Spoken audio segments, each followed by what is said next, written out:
Facebook, Twitter, c'est l'affaire de Charles Magnin. Charles, vous surveillez les réseaux sociaux.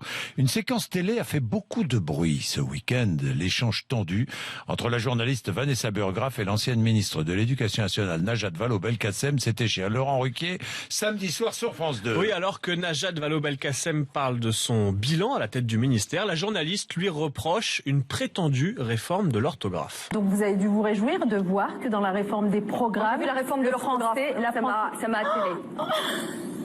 Ah oui. Non, alors là, franchement, non, c'est pas non, Vanessa, je n'ai jamais mené de réforme de l'orthographe, c'est une fake news. Alors ça, mais c'est pas possible. C'est pas vrai, dans l'école de ma fille, on va oublier cette discussion. Donc vous avez pas fait la réforme de l'orthographe. Cela fait 3 ans. Tout ça, c'était un mensonge, un fake news. Évidemment, tout comme je n'ai pas imposé l'apprentissage obligatoire de l'arabe au CP, vous y avez aussi cru, peut-être, non? Mais vous y étiez c'est incroyable. Ça fait 3 ans que je suis sujette à toutes les fake news, à tous les mensonges, à toutes les insanités de la Terre. Et vous êtes journaliste et vous tombez dedans et vous relayez ça. Mais vous comprenez que je sois furieuse. C'est l'occasion de rappeler quelques faits. La dernière réforme de l'orthographe a été adoptée en 2008 par le bulletin officiel, se basant sur un rapport de l'Académie française datant de 1990. En clair, la journaliste Vanessa Burgraff a relayé des rumeurs, de fausses infos, des approximations qui avaient alimenté une polémique l'an dernier.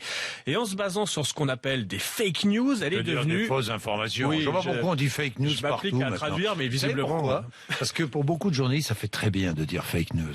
Et parce que ça vient beaucoup des États-Unis. Oui, beaucoup c'est vrai, parlé pendant la campagne Donald Trump qui a utilisé ça. En attendant. D'accord, de fausses infos. De fausses infos, on peut le dire comme ça en français. Oui. Alors la journaliste est devenue la risée des réseaux sociaux, mais au-delà de son cas personnel, c'est l'image de toute la presse qui en prend un coup avec ce type de séquence, écrivent les internautes. C'est la fin du journalisme quand la vérité n'est plus qu'une opinion parmi d'autres, peut-on lire sur Twitter.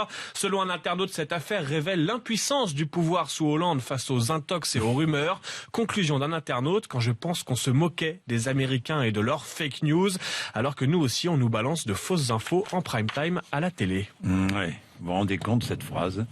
On se moque des Américains de leurs fake news, alors que nous aussi on nous balance de fausses infos en prime time à la télévision. Vous voyez le français qu'on utilise maintenant. Donald Trump. Non mais c'est ce que vous retenez. Non, mais moi je déteste ces mots anglais à l'intérieur de la langue française. Je déteste ça. Enfin bon, Donald Trump. Je suis un vieux jeu, on va dire, mais non, je le dis. Donald Trump était ce week-end en Arabie Saoudite, une visite durant laquelle ses anciens tweets ont refait surface. Les Saoudiens sont des tyrans et des lâches. Ils ont l'argent, mais aucun courage.